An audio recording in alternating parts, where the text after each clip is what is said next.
Setelah memahami definisi perundungan, tentu belum lengkap kalau tidak melihat contoh-contoh perundungan tersebut. Dalam video kali ini, kita dapat mengenali lebih jelas jenis-jenis perundungan yang terjadi di sekitar kita. Yang pertama, perundungan fisik. Selamat pagi anak-anak. Hari ini kita akan belajar tentang sikap saling menghargai perbedaan dan berbuat baik kepada sesama. Di tengah-tengah perbedaan, sering sekali muncul perpecahan atau bahkan kekerasan, seperti perundungan. Kalian ada yang sudah pernah melihat kejadian perundungan? Ada yang mau cerita? Saya mau cerita, Bu. Di lingkungan rumah saya, ada beberapa teman laki-laki seusia saya. Setiap jam pulang sekolah, mereka biasanya tidak langsung pulang, tapi kumpul-kumpul di pos ronda kampung kami. Seringkali saya lihat ada salah satu anak yang sering mereka suruh-suruh sambil dipukuli dan ditendang. Saya selalu ambil jalan memutar karena saya juga takut dengan mereka. Apa yang diceritakan oleh Monita merupakan bentuk perundungan fisik. Pelaku secara berulang melakukan kekerasan fisik kepada korban, misalnya dengan memukul, menendang, dan mencubit. Yang kedua, perundungan verbal.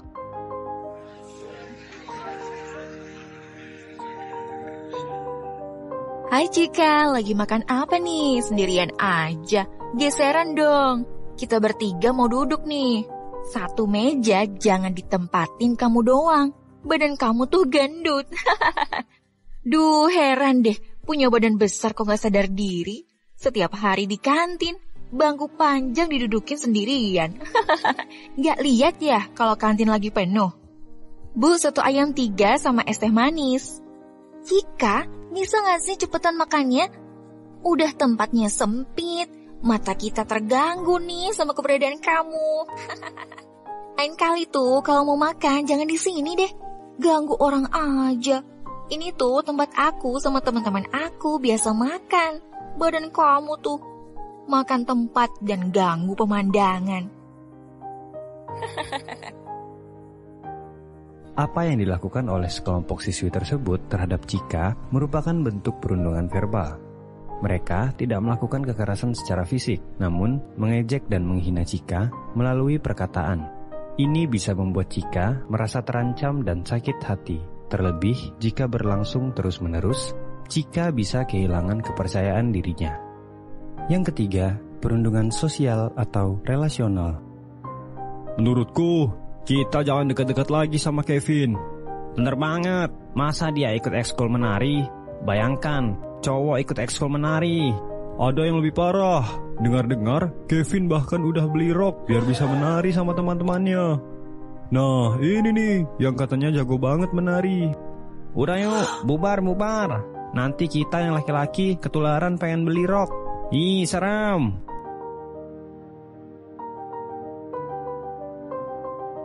Dalam cerita Kevin dan teman sekelasnya, Kevin mendapat perundungan secara sosial atau relasional.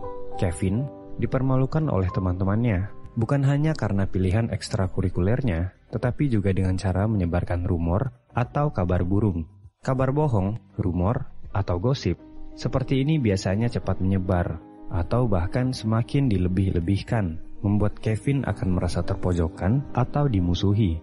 Perundungan sosial seperti ini berdampak langsung kepada korban dan merusak relasi sosial korban dengan orang di sekitarnya.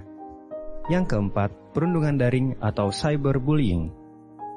Dalam contoh berikut, kita dapat menyaksikan bahwa konten dari @Lisa_Sukadeh tidak mendapatkan komentar positif.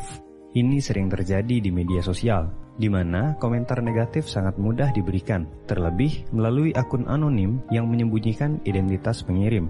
Pengirim komentar negatif seolah tidak perlu bertanggung jawab atas segala yang ia ketik.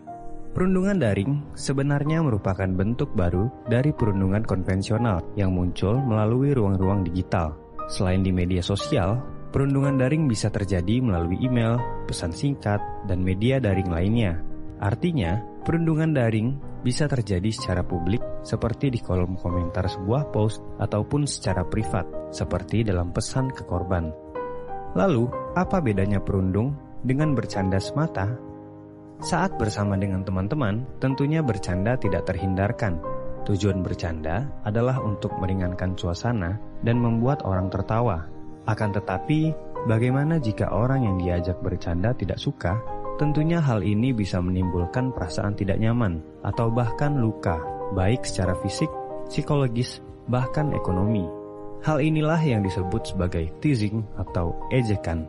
Beberapa contoh ejekan ini adalah ketika seseorang merendahkan bentuk tubuh, penampilan fisik, pilihan yang berbeda, atau hal-hal yang lainnya. Eits, tetapi ada juga perilaku merendahkan yang dilakukan secara berkelompok atau terjadi secara sistematis. Misalnya saja, perpeloncoan atau dikenal juga dengan istilah hazing, yang memanfaatkan korban agar pelaku dapat bersenang-senang dan mempermalukan korban. Demikian Ibu dan Bapak, gambaran mengenai jenis-jenis perundungan yang dapat diidentifikasi. Jika terjadi hal serupa di sekolah, apa yang akan Ibu dan Bapak lakukan?